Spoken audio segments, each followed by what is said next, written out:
Despite being released all the way back in 2019, The Legend of Zelda Link's Awakening has continued to stick in my mind since. Why is that? Well, included in this Switch remaster, almost separate from the main experience, is Dompe's Dungeon Builder, or Chamber Dungeons as the game calls them. Unlocked once you're able to access his home north of the starting village, this Gravedigger's Hut is a fully fledged studio for creating your very own Legend of Zelda puzzle boxes.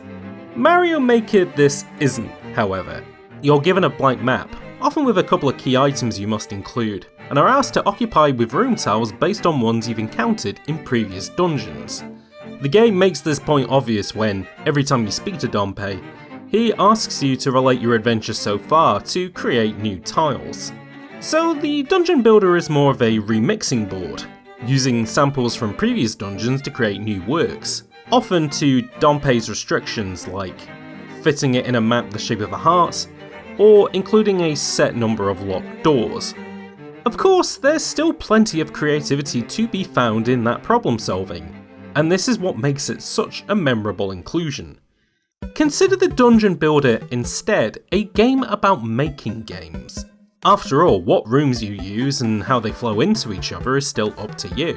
Perhaps you'll try to keep the puzzles consistent, or go for a unified theme throughout. As you amass more tiles during the game, you're given more samples to play with. You may end up working a favourite or familiar room into each of your designs as a result, much like a designer with a particular motif. The only rules of building a dungeon are that every locked door needs a chest, and every staircase needs a starting and ending connection. After all, a Legend of Zelda dungeon wouldn't be very fun if you couldn't explore it. And once you've built your dungeon, you then have to test it. The Dungeon Builder is clever enough that you can't block yourself from progression. No matter what chest you open first, you'll always get a key needed to move forward, and that'll keep happening until you get all the keys you need. Inversely, the last chest you open will always be the boss key, needed to complete the dungeon. Depending how you've laid out your dungeon, it means that you'll have to travel to at least every room in order to find it. The challenges themselves are all pulled out of the game, and are all a good fit for this. Some rooms will require finding a hidden button, solving a simple puzzle, or defeating all the enemies inside in order to generate a chest and a small key. Unlike other dungeons in the game, you're not expected to bring key items between rooms. Rather, challenges start and stop in a room.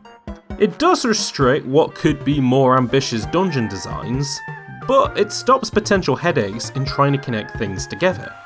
Taking enemy programming and placement out of the player's control too is restrictive, but it does mean that again, players are unlikely to make unsolvable dungeons. And the thing is, as you continue through the game, you will unlock more sophisticated rooms, with some more sophisticated challenges.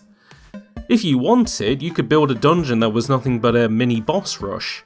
You could also attempt to make one that was completely enemy light and was instead all platforming challenges. This approach of letting players build a dungeon out of previous rooms to a specification manages to avoid an issue that many people had with Super Mario Maker. With an entire suite of options in front of you and no real direction, it's very difficult to actually generate ideas. However, having familiar rooms and an end goal makes building a Zelda dungeon as feasible as solving a Zelda dungeon. And what unifies this whole experience together is the aesthetic that Link's Awakening already has. The developers intended to recreate the original's feeling of peering into a little world through the window of your Game Boy.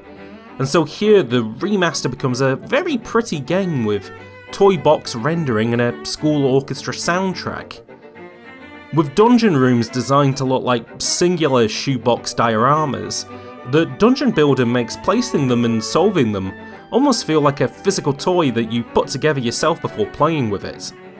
The developers behind this remake and subsequently the Chamber Dungeons stated that the idea for the latter actually led to the former. Trying to build a 3D Zelda game would be far too complex to turn into a game. Yet, Link's Awakening's rooms were all designed to be 2D, top-down, compact, and built around unified tiles, fitting with the restrictions of the Game Boy. It made them a perfect fit for the idea of sliding in prefabricated room tiles to build a dungeon. and well, rebuilding them for new hardware thus led to a total remake of Link's Awakening as a result. The Dungeon Builder is the making of something that could be expanded into a more ambitious and far more fun product in the future. Having the allowance to maybe place enemies and items would be good, restricting what items you could bring into a dungeon too. Maybe one built all around only using the hookshot or the bow and arrow. These tweaks would really let wannabe level designers express themselves. Importantly though, being able to share these creations online would also be really appreciated. What got me to write this video was the recent release of Loop Hero, which also experiments with the format of an adventure game you partially build yourself.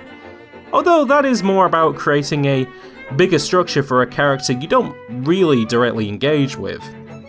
They're all very clever games, however, that all get you to consider how and why your games are made the way they are. They're digital graphing paper that makes the placement of a boss in a dungeon as important as fighting them. And the thing is, I'm sure there's a lot of games out there that puts this power in the player's hands. If there's a particular title that fits the build that you really gel with, let me know in the comments below. For now, I've been James D, and I'll see you all in the next upload.